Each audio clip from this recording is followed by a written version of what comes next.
meeting today looking at annual plan and the briefing to be able to look at what the document is going to look like, some of the key data that sits within it, and the work that staff have done to make sure that the information is correct. Really want to highlight, and we've just been talking about it, but the work that we've been able to do over the last 12 months, and the team reporting that we're going to be completing over 85% of our capital delivery in this current year. And we heard a key contributor to that was ensuring that we didn't just throw everything up in the air, and so that year two could be what we said year two was going to be less than 12 months ago. That was done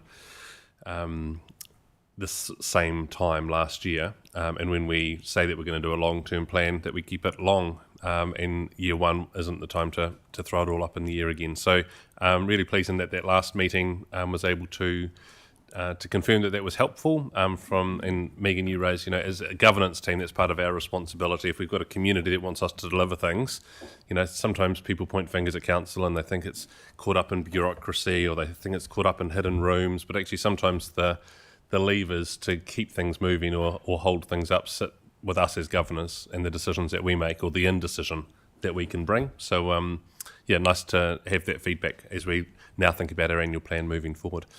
Sharon, did you want to add anything at the beginning, and then we'll hand over to staff? No, I just want to express my thanks to the team for pulling this together, and I'm going to let them carry on. Steve. Cool. Thank you, Mr. Mayor. Councillors, just firstly, the way we're going to run today is that we've circulated a two-page memo which just outlines the key structure of the annual report, the key metrics. We're going to run through a presentation today, so we'll start with a bit of a context and scene setting about where our district and our community is at, and then we're going to run down into some of the things that make up our annual plan. I'm aware in earlier correspondence that I've let you know that the annual plan in its draft format is sitting in diligent. My apologies that link didn't get sent to you as exactly where that was stored until this morning, so that's my fault. But what we will do is we'll extend the time frame for feedback on that document, so you've got a bit more time to read it, and I'll update you at the end of this session on when that deadline is. So I'm gonna, we've got the presentation up now on the screen, and the team and I are just going to walk through the presentation, which gives you the overview of where our annual plan, which is essentially our second year of the long-term plan, where that's got to at the moment. So I'm going to pass over to Sharon now for a bit of a setting the scene context.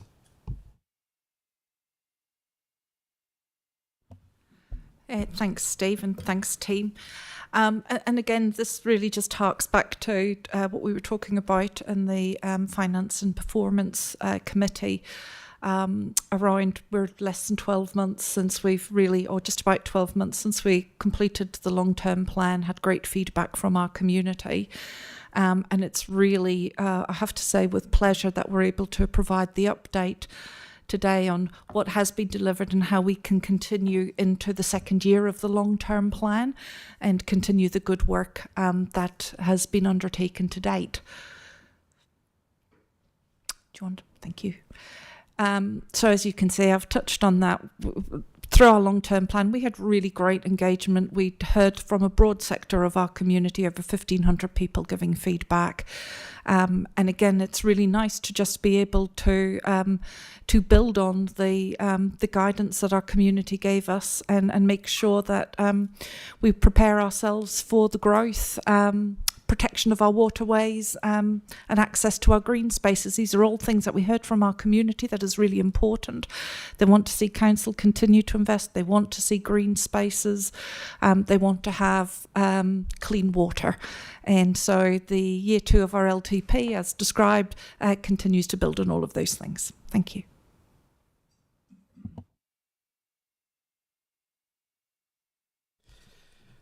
Thanks, Sharon. So in terms of the context, I guess these numbers aren't any surprise to you or the community. And on average, our community is growing at a rate of about 3,000 residents per year, or roughly about 1,000 households. And That's close to what we forecast, and it's certainly we are forecasting this growth to remain in place for some time in the future. In terms of how we compare against some of our other neighbours, I guess we are one of the 4 fastest growing councils in the country. We are the fastest, and we certainly compare in terms of growth. We're growing faster than Queenstown, Tauranga and the Waikato district.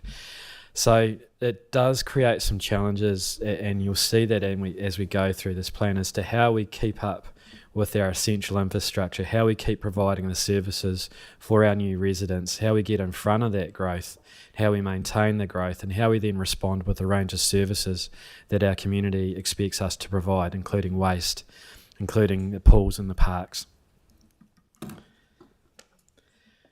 So in terms of this graph, this is taken from our infrastructure strategy that was provided as part of our long-term plan. And I guess there's probably a couple of colours to look at there. And the 2 centre circles up the top, that relates to, the dark blue relates to what is essentially growth related infrastructure. And this is about how we provide for the growth of our district. And those on the left is the transportation, starting left to right. So we've got the water races, and Tim might be able to talk a little bit more about that. In terms of transportation, there's a lot more in the growth in the dark blue, and the light blue is renewals. We've got community facilities, which again, keeping pace with our community growing. And then on the far right, we've got resourced recovery and waste. And the dark and the green colour represents just maintaining levels of service. And as you can see, the balance shifts across the 3 or the 4 here. Tim, do you want to add anything to that? Probably not, Steve. I think you've covered most of that. We've got some ongoing work around water races, particularly closure of water races, but I think you covered it. Cool. The graph down the bottom does, and the red colour indicates the level of expenditure over that 30-year period in transport in particular, and that's a really key factor for our communities. We've heard around the importance of connecting our communities across the district. In the previous Finance and Performance Committee meeting, we did present a statement on how well we're tracking around the performance of our roading network. And so when you look at that, and then the message is the level of investment we're putting into our core infrastructure, we can stack that up with the dollars that we're planning for. I think just following on from Steve's comment on the growth, this just illustrates, now noting this is at June 2024, the average rates per person where we sit amongst our neighbours and also those higher growth areas. If you look at our number at 1128, it is in some cases considerably lower than some of our neighbours and high growth councils. Cool. So just in terms of how we've got to where we've got to at the moment, so this includes the level of engagement we put into the pre-engagement and the actual consultation on our long-term plan. So that was last year, 2nd of April to 2nd of May. Council adopted the LTP on the 26th of June, and we brought a paper to you in November around when we've looked at and considered the volume of feedback and the clarity and feedback that we got from our community, combined with the work that the team had done around the schedule of work, and have we proposed any significant or material changes to our plan. And we presented back to you at that point that there were no changes to our plan of attack. We were going to do what we said we were going to do. And I think in terms of, the Finance and Performance Committee meeting this morning, you've heard that story around we're delivering on what we said we would do. So we've carried this approach through, and part of that decision was to also not consult on this annual plan on the very basis that we're just doing what we said we're going to do. This is for year 2, and that plan remains.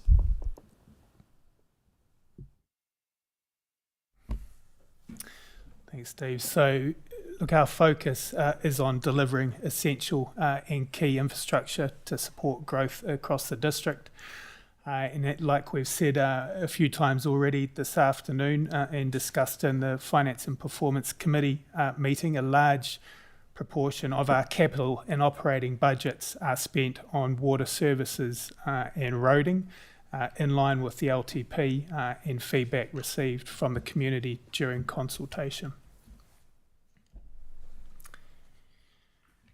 We're making some really good progress on some significant projects. Whātaro is progressing well. We're working with the community reference group to finalise the design with construction scheduled to start in March next year. We also committed to upgrading Leaston Park, and the Waihora Whatarau upgrades are progressing well, with new sport lighting installed, upgraded irrigation supply and refreshing of the playground underway. We decided to postpone improvements to public transport park and ride facilities to align with NZTA funding decisions, and we'll talk a little bit more about that later on. But they will be part of a discussion at the next annual plan. And the Melbourne Rec and Sports Facility is also on schedule to start next year. And I note Denise is here. Is there anything you want to add? Just drawing the councillor's attention to the fact that that project commences in 26-27, and that's going to be when the detailed planning and the engagement around location, detailed feasibility, engagement of the consultant, etc. happens. The procurement and the construction is scheduled for over 28, 29 and 29, 30. Thanks, Denise. Can I ask a question or not? Okay. Sorry, Tim, did you have anything else you wanted to add? I've just moved to the next slide. Yeah. And I think just noting some of the other key projects that we'd listed in years 1 and 2 of the long-term plan, the financial hygiene project, we've reported that quite regularly through finance performance and where things are at there. Emphasis on getting the basics right and making sure we've got full and transparent information. Sheffield Pool, Denise has talked previously to that, and also through the Economic Development Subcommittee, we're tracking well with where we set out to be with the strategy. I will ask Denise if she wants to add any additional comments to that, or we'll just move on. Oh, thanks. Thanks, Alison. So we're also delivering on several significant roading upgrade projects. We decided road safety was important, and we continue to deliver on transport upgrades across the district that support improved safety and traffic flow. Those projects include Duns Crossing, Burnham Schools Road, Hoskins Road widening, and Hamptons Road widening, Two Chain Road widening as well, and they're all examples of those upgrades.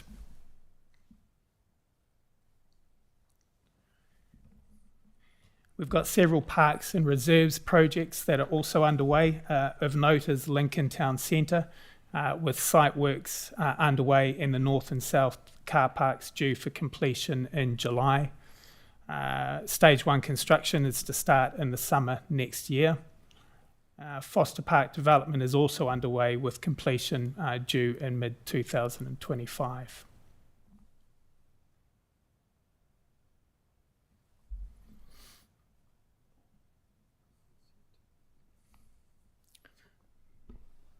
So just picking up on some of our key numbers in the annual plan. So our capital programme sitting at 145.8, that is lower than what we'd anticipated in the year 2. Part of that, large chunk of that, is related to NZTA and how we've moved along. Just going through the rest, I mean, our revenue is up 9 million, increasing demand for our services in various different areas. We've got 6.3 million related to a mixture of other revenue, which includes property lease that we've previously spoken about through finance performance as well. Alison, I'll speak a little bit more to the NZTA funding. So you'll be aware from the reports presented last November that there was a significant reduction in NZTA funding across the first 3 years of the LTP, and that was to the tune of around 27 million. So a portion of that reduction is represented in year 2 capital expenditure. We've rephased the projects, so we've pushed them out to year 3. In fact, they're in year 3 through to 5. And Council will be deciding as part of the next annual plan review how we complete those projects and if we complete them. It was probably also worth noting that as part of the LTP, it was identified that that could potentially happen. We were in the middle of discussions with NZTA and understanding what the funding arrangements were going to be. So that is what we've done. I think the final part of that slide as well is just noting, given we've not gone out to consultation, the rates number that we'd put in the long-term plan of 14.2% remains unchanged. CCO, so this council has given us direction to establish a WISCO. We will continue to deliver stormwater in-house. Delivery of our wastewater and water will transfer to the WISCO. We've got a session later on this afternoon to look at some of the transfer agreements that will determine how we operate between July and the end of the year. What it means for residents, I guess, is drinking and wastewater charges will be billed by the WISCO, and water charges will remain as planned in the LTP with no change in this annual plan.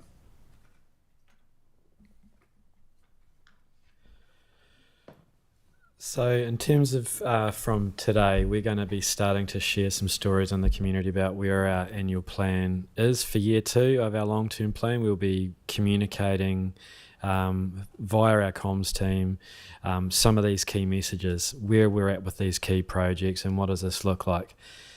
This will lead up into the decision that we'll make on the 18th of June. It will give an update, I guess, and we'll go into a little bit more detail where it's needed on the overall plan of work, and it will give the community a bit of a sense, an informed sense of where we've landed.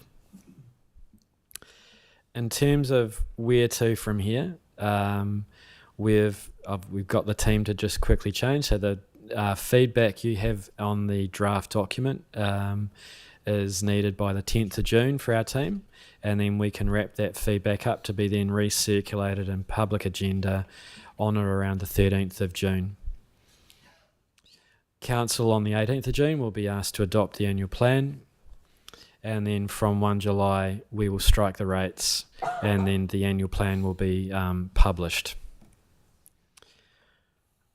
So that's a real quick run through of where the annual plan is. Again, implementing that decision from November last year. The team have done a huge job in terms of managing the variety of changes that have happened in the wider context, but we're continuing to deliver that agreed long-term plan.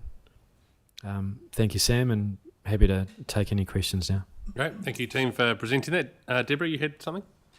It was answered by Alison with regards to those major projects. Is the rating going to stay the same, or for the next year, or does it need to be increased, or are we do not know? So I'm just trying to keep projects within budget. So, Alison, maybe you want to talk to that. The rate increase will remain the same as what was consulted, but you've had to make some changes or savings internally to, or shifting projects and timing to make sure that we can keep to that? Yeah, thanks, Sam. And I think Tim alluded to this as well. Within the capital programme, there has been some things that have moved around. Doesn't impact, obviously, levels of service or anything down that road. But with regards to OPEX, we have also moved some things around. Just linking back to the growth in the region as well. Some of our staff costs have increased, but we've reduced consulting fees. So on balance, it was making sure we were still delivering what we set out to do, but still coming back with a balanced budget that was in keeping with long-term plan year 2, whilst maintaining the rates at 14.2%.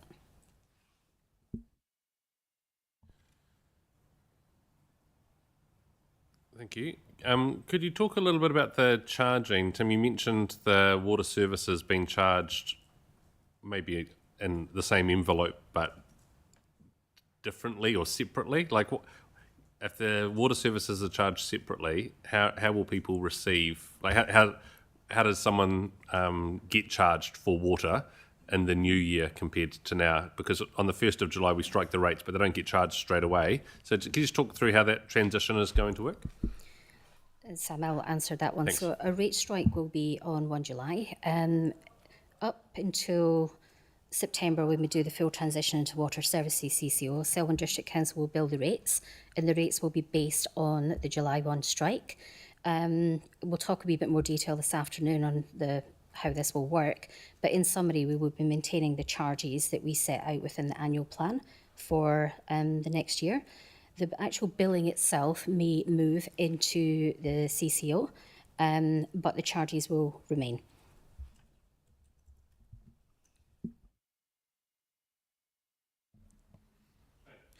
Yeah, thank you. Thanks for the report. I just had a question around when comparing ourselves to other councils, what metrics are taken into account? Is it purely well, I know it's not purely one thing, but population, house value, the amount of facilities that potential council has. I was just wondering, comparably, what are we comparing?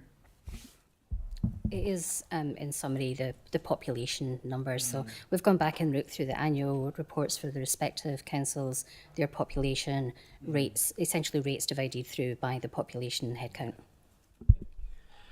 Yeah, if I may add to that too, councillors, you'll be aware that the DIA are doing some national benchmarking of councils across the country, and we're expecting towards the end of this month that we'll be able to, we'll receive a release of that information, and the team are at the moment just interrogating and peer reviewing our data to make sure it's correct.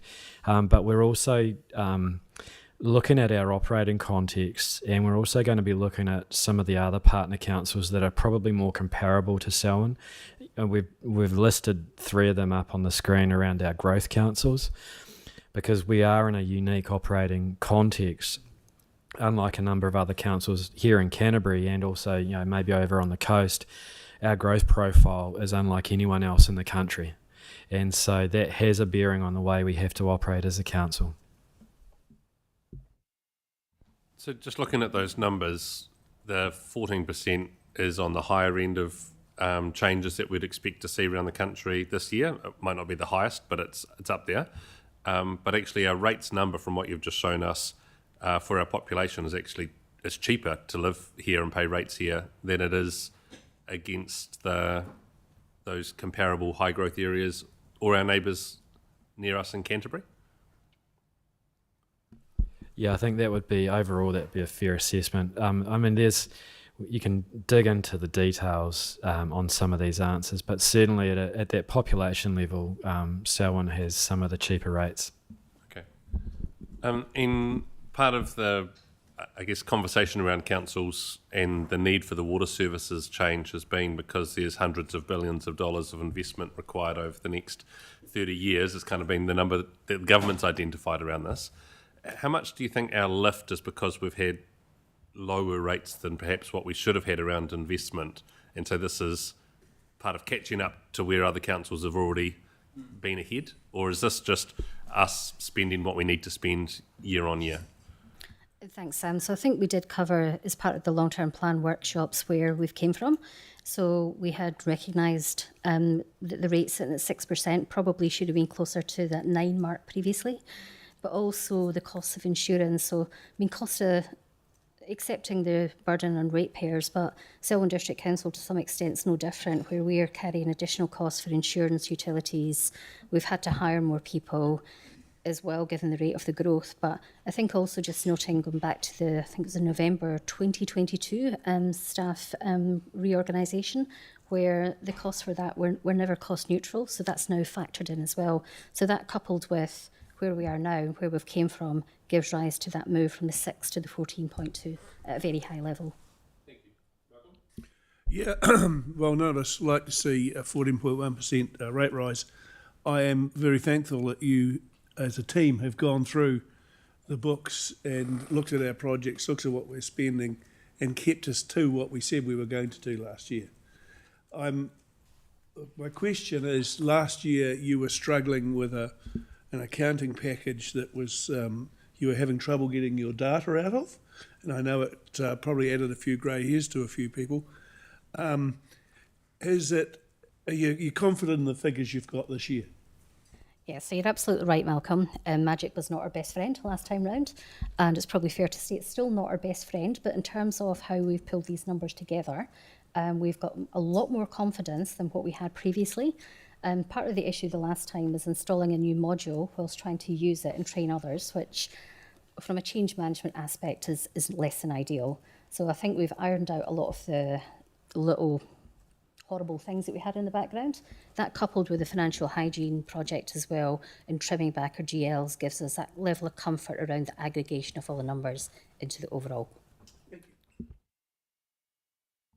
Did anyone else have any other questions, noting that the document has been circulated, now been identified where it is, and there's time now over the next 6 days, is it?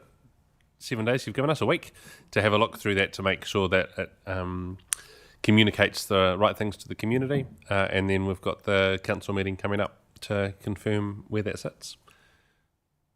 Nothing further. I think one thing that was maybe Denise highlighted is that the Darfield Recreation courts are not in the next year plan from the dates that you gave, Denise. So I just wonder, in the comms around that, let's just be clear about what the community should expect, because I think some of the community would have thought that we were having at least a location conversation ahead of the planning conversation, because the location will determine what we need to build in its orientation and all that. So there'll be, I think that's a shift. If we're going to say that's happening in those timeframes you've mentioned, that's a shift from what the community is expecting. Or if the plan is to only spend the money on the build in 26, 27, that still leaves room for a location conversation without much money attached. But just the timing of that, I think we need to be clear in this document so people understand those expectations. Okay, cool. Feel free to feedback councillors through Steve on that, and thank you very much for the update today. That ends the annual plan briefing, and we'll break now.